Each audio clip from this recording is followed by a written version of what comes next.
Hi, this is Dr. Gregory Sadler. I'm a professor of philosophy and the president and founder of an educational consulting company called Reason.io, where we put philosophy into practice. I've studied and taught philosophy for over 20 years, and I find that many people run into difficulties reading classic philosophical texts. Sometimes it's the way things are said or how the text is structured. But the concepts themselves are not always that complicated, and that's where I come in. To help students and lifelong learners, I've been producing longer lecture videos and posting them to YouTube. Many viewers say they find them useful. What you're currently watching is part of a new series of shorter videos, each of them focused on one core concept from an important philosophical text. I hope you find it useful as well. In the first 5 sections of this essay by Hume, what he's focusing on is polytheism.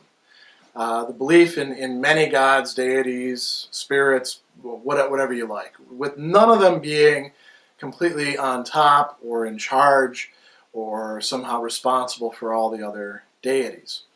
And why does he do this? Well, Hume is attacking this conception that a lot of people had at the time. A lot of people were putting out that the early human beings must have been sort of naturally monotheistic because they could look at the world and they could use their faculty of reason to figure out that there must be some sort of designer who placed all of these things in alignment with each other, who arranged things. You know, you can look at the human body, the eye, the hand, those sorts of complex, seemingly designed things. And then you can think that there's some sort of grand designer. And Hume says, well, you know, factually, if we look at the peoples in other places, and he's doing the sort of typical Enlightenment European thing of assuming that other cultures, particularly in Asia, America, and Africa, are you know, closer to the origin of human beings. It's a very typical Enlightenment thing, which I'm not going to apologize for or try to argue for, because I'm not interested in that. I just want to point out that assumption that he's making.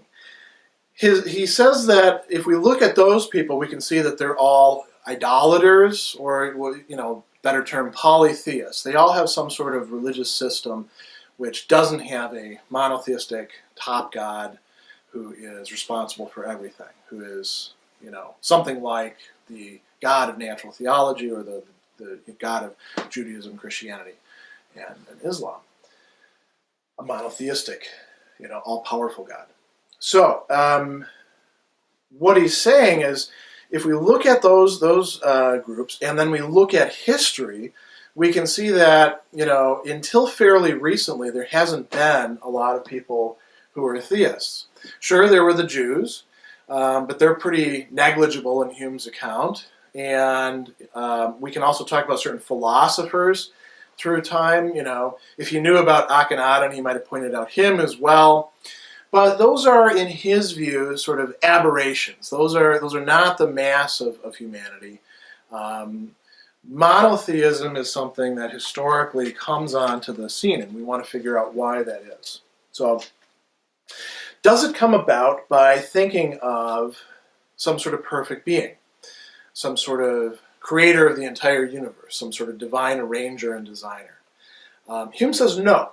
And here's the argument that he gives. He says, it seems certain that according to the natural progress of human thought, the ignorant multitude must entertain some groveling and familiar notion of superior powers.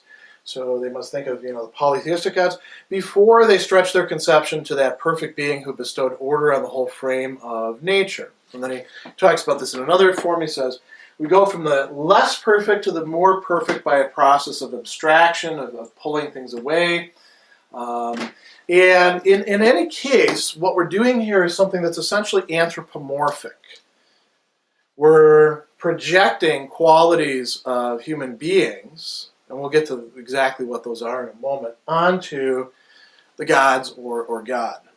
And now, how do we arrive at thinking that there are some sort of gods in the first place? Is it by observing anything like the design inherent in nature? Hume says no. Why?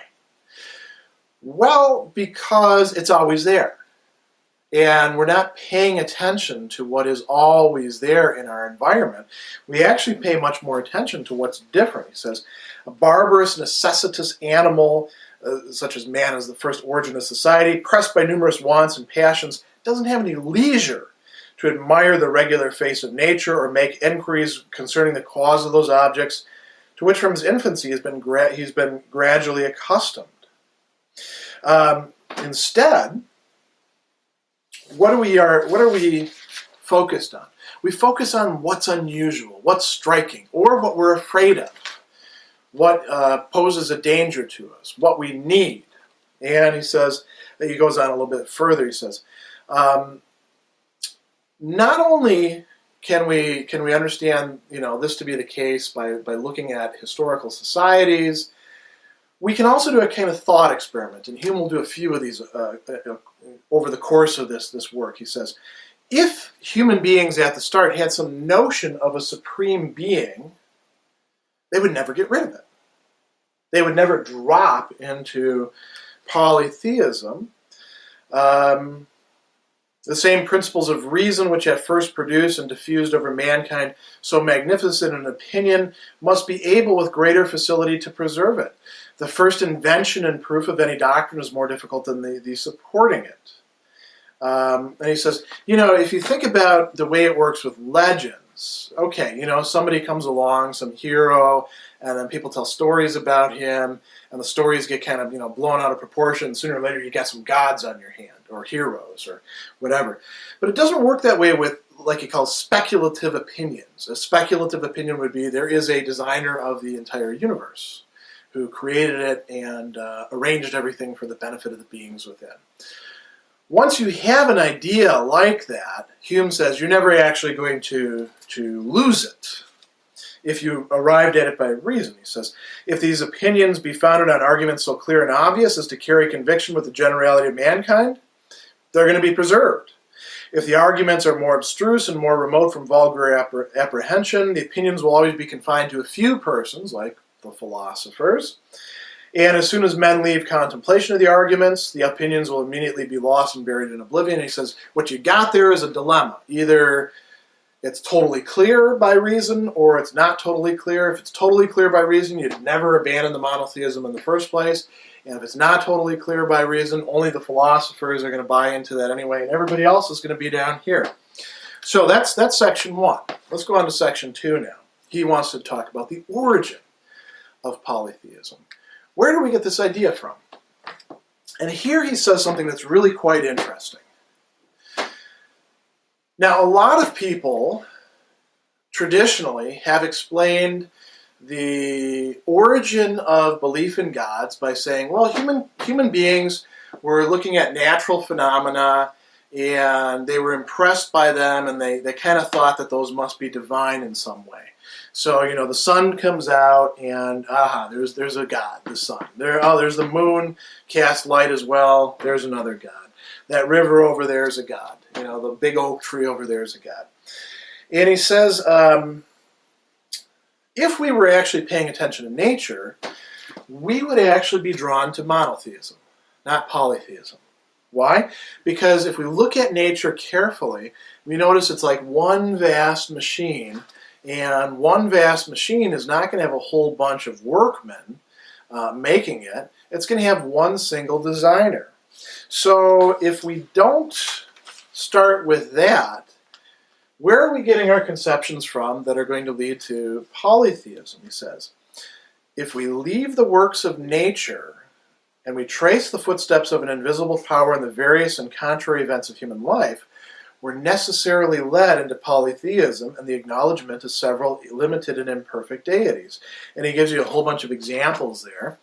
So what he's saying is if we look at not nature as such, but humanized nature insofar as we interact with it, insofar as it has to do with our needs, our wants, our desires, our pains, our pleasures, and we look at human society, then we come up with a diversity. We come up with a bunch of limited deities who are not all on the same page, he says. In short, the conduct of events, or what we call the plan of a particular providence, is so full of variety and uncertainty that if we suppose it immediately ordered by any intelligent beings, we must acknowledge, this is a really interesting passage, we must acknowledge a contrariety in their designs and intentions, a constant combat of opposite powers, and a repentance or change of intention in the same power from impotence to levity.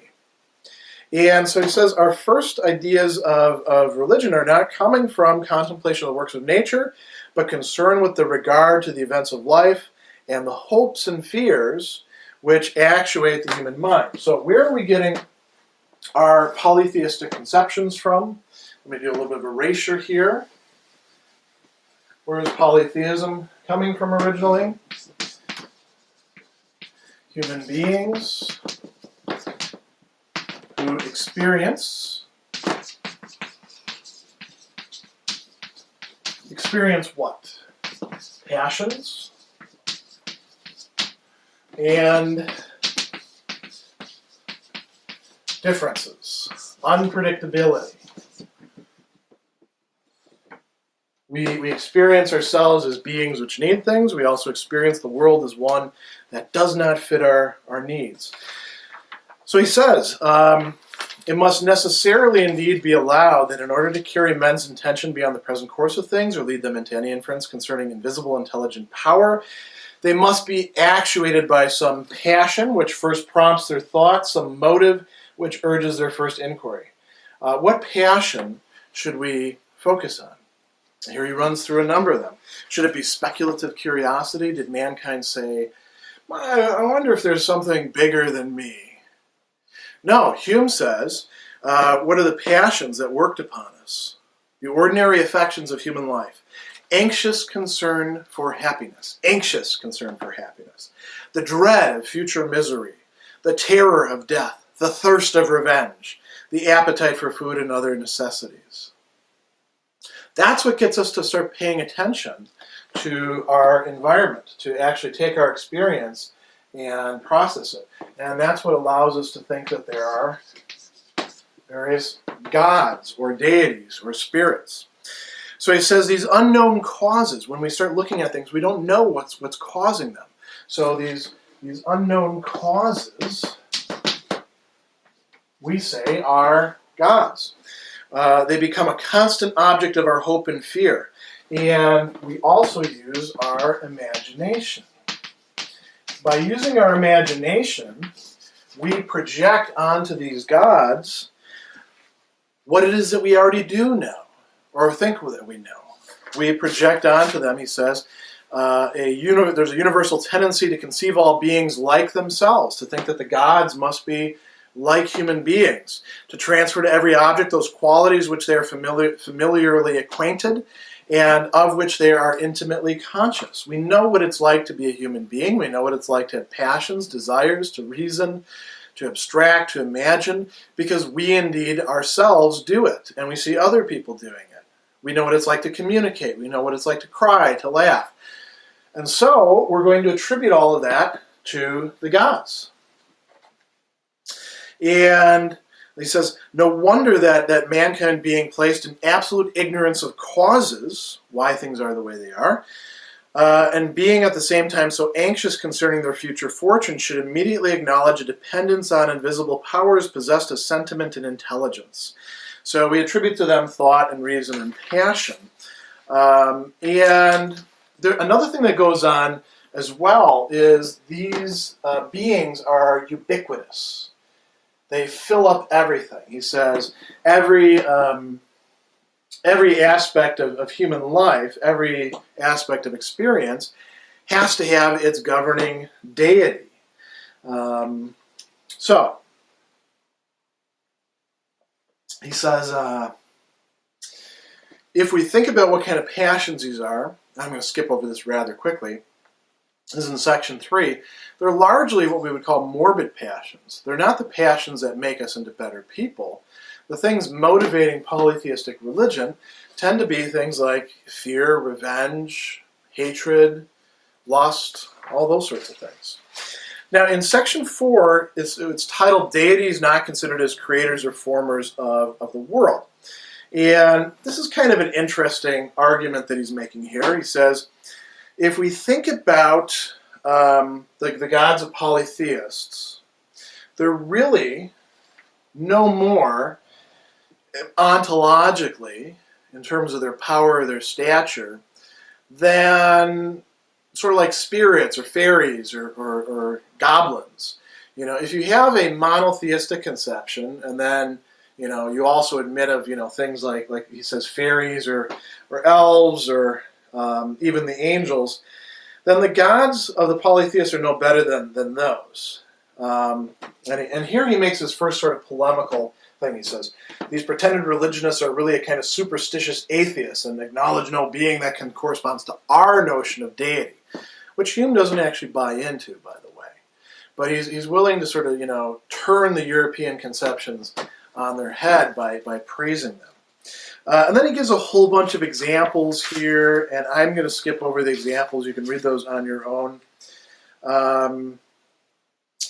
One of the things that he notes is that in all of these examples, nobody's really asking the fundamental question, well, where did these gods come from ultimately? Or where did the whole shebang, the universe, all the things that we're experiencing come from? That's not coming about through these cosmogonies and genealogical theologies. Philosophers do this, but philosophers, nobody actually pays attention to them, from what Hume thinks. It's kind of funny that he says that. Section 5, he talks about the various forms of polytheism, and he tries to trace out, how allegory works, how hero worship turns people into gods, and he gives a lot of interesting examples. These are all drawn from antiquity, and they're not particularly enlightening. They're not anything you would want to base an argument on if it's supposed to apply to human beings in general. So I'm going to skip over that. Now we want to look at how polytheism, according to Hume, turns into monotheism.